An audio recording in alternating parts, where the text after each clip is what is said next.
ایسا نہیں کہ وہ انسان کی دعا کو نظر انداز کر دیتا ہے، اور یہ تو اس کا خود حکم ہے، وَقَالَ رَبُّكُمُ ادْعُونِي أَسْتَجِبْ لَكُمْ، تمہارا رب کہتا ہے کہ تم مجھ سے مانگو تو میں تمہاری دعا قبول کروں گا۔ تو ہمیشہ ہمیں یہ یاد رکھنا چاہیے کہ رزق کی کنجیاں اللہ تعالیٰ کے پاس ہیں۔ فرمایا لَهُ مَقَالِيدُ السَّمَاوَاتِ وَالْأَرْضِ يَبْسُطُ الرِّزْقَ لِمَن يَشَاءُ وَيَقْدِرُ إِنَّهُ بِكُلِّ شَيْءٍ عَلِيمٌ، آسمانوں اور زمین کی چابیاں اسی کے پاس ہیں، وہ جس کے لیے چاہتا ہے رزق کشادہ کر دیتا ہے اور جس کو چاہتا ہے تنگ کر دیتا ہے، بلا شبہ وہ سب کچھ جاننے والا ہے۔ اور پھر تمام مخلوقات کے رزق کی ذمہ داری اسی پر ہے۔ فرمایا وَمَا مِن دَابَّةٍ إِلَّا عَلَى اللَّهِ رِزْقُهَا، اور کوئی جاندار ایسا نہیں کہ جس کے رزق کا ذمہ اللہ کے اوپر نہ ہو۔ کوئی ایک چھوٹی سے چھوٹی چیونٹی اور اس سے بھی چھوٹی مخلوق، ان سب کو وہی کھلاتا اور پلاتا ہے، وہی زندگی دیتا ہے اور زندگی کے اسباب مہیا کرتا ہے، لیکن اکثر لوگ اللہ تعالیٰ کے اس اختیار سے لا علم ہیں۔ اسی لیے اللہ تعالیٰ فرماتے ہیں قُلْ إِنَّ رَبِّي يَبْسُطُ الرِّزْقَ لِمَن يَشَاءُ وَيَقْدِرُ وَلَكِنَّ أَكْثَرَ النَّاسِ لَا يَعْلَمُونَ، کہہ دیجئے بے شک میرا رب رزق فراخ کرتا ہے جس کے لیے چاہتا ہے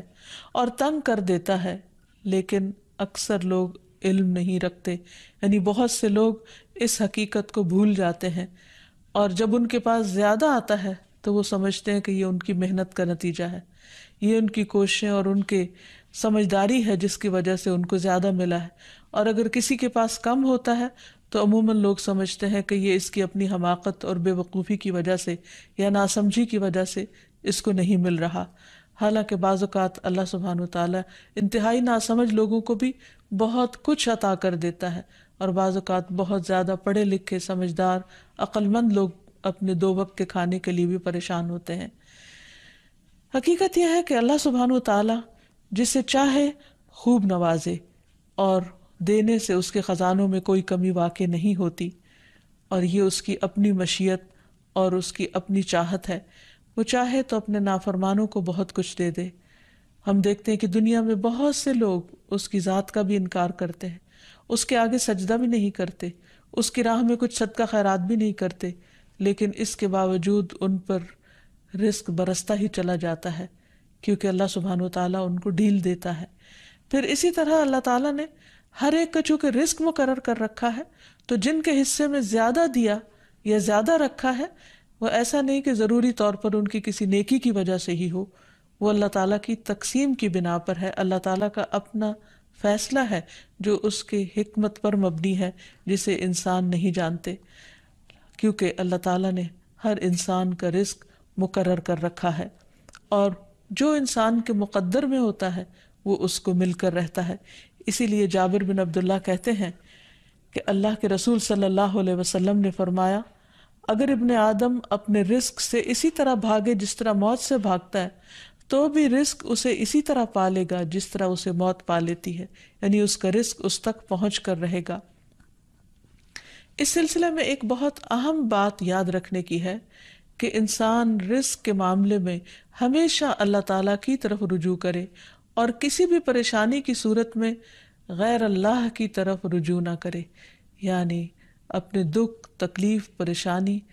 اس کا داستان، اس کی بپتا صرف اللہ تعالیٰ کو سنائے، اسی سے دعائیں مانگے، اور یہ مت سمجھے کہ اللہ تعالیٰ نہیں سنتا تو وہ کسی اور کے در پر جا کر اپنی مشکل بیان کر کے اسے مشکل کشا سمجھتے ہوئے اس سے اپنی حاجات پوری کروا سکتا ہے۔ قرآن مجید میں اللہ تعالیٰ فرماتے ہیں وَاللَّهُ جَعَلَ لَكُم مِّنْ أَنفُسِكُمْ أَزْوَاجًا وَجَعَلَ لَكُم مِّنْ أَزْوَاجِكُمْ بَنِينَ وَحَفَدًا وَرَزَقَكُم مِّنَ الطَّيِّبَاتِ أَفَبِالْبَاطِلِ يُؤْمِنُونَ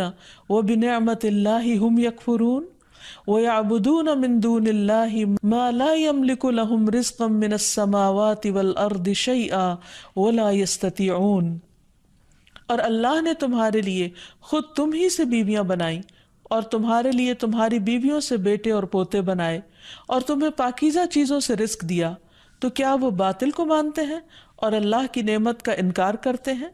اور وہ اللہ کے سوا ان کی عبادت کرتے ہیں جو نہ انہیں آسمانوں اور زمین سے کچھ بھی رزق دینے کے مالک ہیں اور نہ وہ طاقت رکھتے ہیں۔ تو اس آیت سے